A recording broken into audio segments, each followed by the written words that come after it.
What is up, my viewers? Spang here, bringing you yet another WoT gameplay commentary.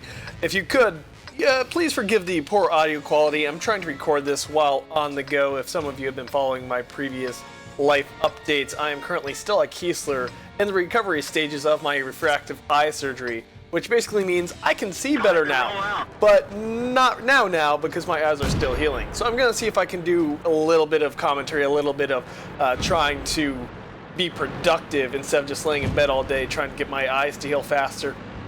I'm kind of sick and tired of laying around and doing nothing all day. I'm trying to be a little bit productive. But anyway, let's get right into this match. I've rambled on long enough. It's going to be a standard battle on Pz.Kpfw, and it is another match from the Gangboy and his Panzer I off C.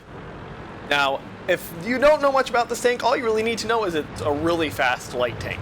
It's probably the fastest at tier 3 unless things have changed. But back in the day, this is a 9.2 replay, keep in mind, it used to be the absolute fastest in tier 3, and most likely still is, or at least is on par. I think its top speed is like 72 kilometers per hour, and it can reach that, given the right circumstances. This enemy tank in the middle, like, he's gonna get some shots off on him, but not too much. As you can tell, the gun doesn't really have that great of penetration, but I mean, what gun does at a distance at these low tiers? He does have an autoloader with a clip system of sorts. It's a burst fire per clip in the magazine, so managing to get off quite a few shots there, but not really getting any significant amount of damage. And right here, not managing to really hit anything. But he knows his ammo is cheap, he knows he's got plenty to spare, and so he's not really being shy about firing it as much off as he possibly can. And right here, the enemy team really not being able to do much in the center other than just poke back and forth, looking like the kills pretty much lining up even 2 for 2, and no one really managing to make a significant dent in either team at this point in time. Another tank for the enemy team falling, it looks like, due to a T-70. Sorry, my eyes, like I said, are still healing. I can't read the fine details, so I can't quite read what's going on in the kill feed or what's going on in the chat, but I don't really need to do that in order to tell you what I can see on the minimap and what I can see from Gangboy's tank itself. So right here, looks like we have another enemy tank coming up on him, trying to take this left flank of sorts on the minimap. From now on, if you don't know what I'm referring to when I'm referring to direction, I am referring to the minimap. But looking like he's actually surprisingly getting a few shots for penetration at that distance. Not something I would have expected, especially considering he was trying to shoot the frontal armor. I'm guessing those were most likely hitting the side of the turret that was pointed towards him. And the enemy team still trying to push up. That tank desperately just kind of panicking a little bit and moving more forward than back, despite getting shot at as much as he is. And it looks like he will pay for it with his life. Gangboy's teammate driving in front of him right there and actually getting quite a few hits on an ally, and he's saying, I can read that, WTF. I mean, really, you don't drive in front of an ally who is actively engaging the enemy team. That's just tanking 101. Just be aware of your surroundings and don't drive in front of a friendly who's about to shoot or in the process of shooting at the enemy forces. That's just a fast way to cause your teammate to get really annoyed at you and cause your team to take a lot of unnecessary damage. So it looks like Gangboy will have more shots on these enemy tanks on the left side of the map, and his team pretty decisively winning this side of the map here. 7-5, and it's looking pretty good for his team at this point, although Gangboy's team really has almost nothing on that right flank near the railroad tracks. It's looking like they still probably will be able to win this pretty solid. It's pretty solidly is what I'm trying to say here. Now, if you can't tell, meds are messing with me a little bit, but I think I'm at least cognizant enough to continue doing commentaries. We'll see exactly how these next few commentaries come out, but like I said, there will be a little bit of drop in audio quality due to the fact I am using my headset, which is really the best means for me to do these recordings on the go. But anyway, another enemy tank getting spotted. I guess he's thinking, I'm just gonna hide in this bush and I'll be invisible. Clearly not the case. That's just another thing to keep in mind for you newer players. Bushes do not equal invisibility.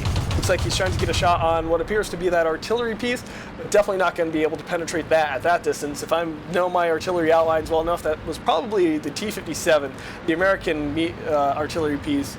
Yeah, definitely a T-57, and those things actually have surprising armor, especially in their own tiers. But looking like he will get taken out by a T-18 right there. No surprise at all. T-18, still a very potent tier 2 tank destroyer.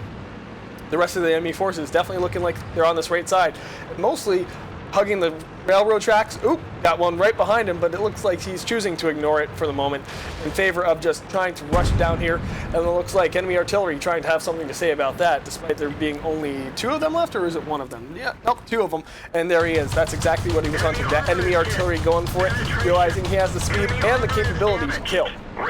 So, right here, I don't disagree with this decision. Take out enemy artillery, to even, especially considering the fact his team really doesn't have anything going for it. There we go. Looks like he will get the artillery kill. There it is. And looks like he will get the second artillery kill right here, as long as his team doesn't kind of snatch that away from him.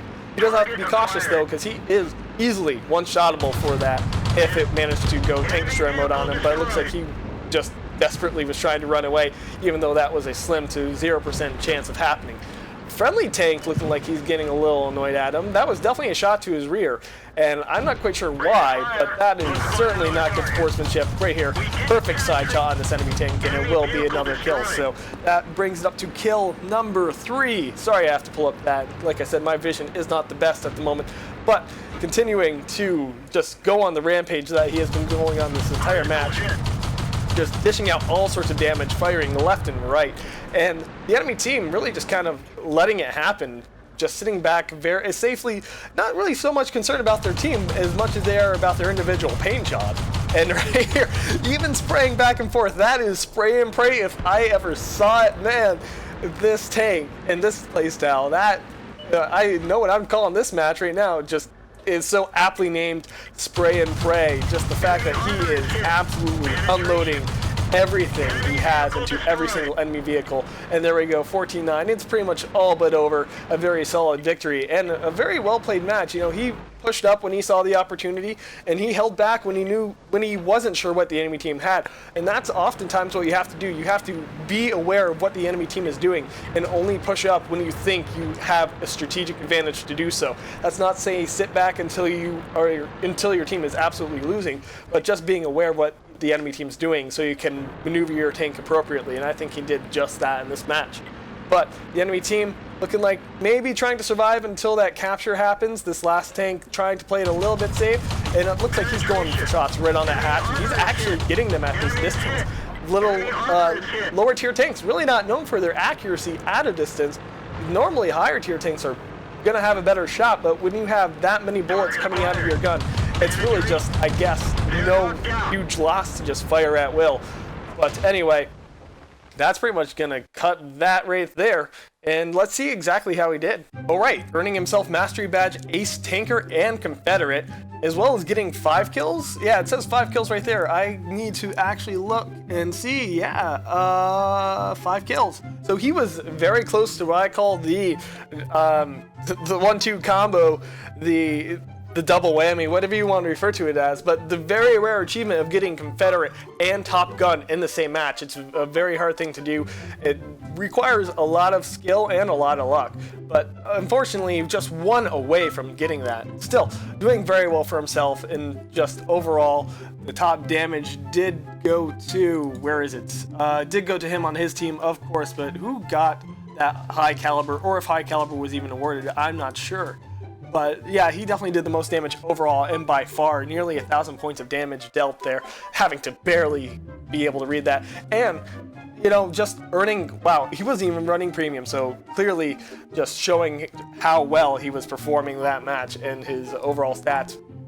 Still, I have to say, these lower tier matches, they can be a lot of fun, and even if you're a higher skilled player, I don't encourage playing them regularly, because that is what is referred to as seal clubbing, and that is typically frowned upon because, well, it's ruining the game for lower skilled players who are just trying to get into it. But, you know, every now and again, going back to those lower tiers and playing these little fun, you know, these tanks that are meant to be more fun, it's just for maybe you've been playing a lot of higher tier tanks, a lot of tier 10s, and you have just been getting a string of bad matches. Maybe just get back in your T1 Cunningham, get back in your Law Tractor, play a match in the lower tiers, and, you know, remember what it was like to be in those smaller, more maneuverable, you know, funner tanks back before things got a little bit too try-hard. Still, a very well played match, and very well done overall, I'm looking forward to more replays from you guys. You guys have been sending a lot in, and I guess that just goes to show that, you know, some of you are taking notice that I am getting back in the groove.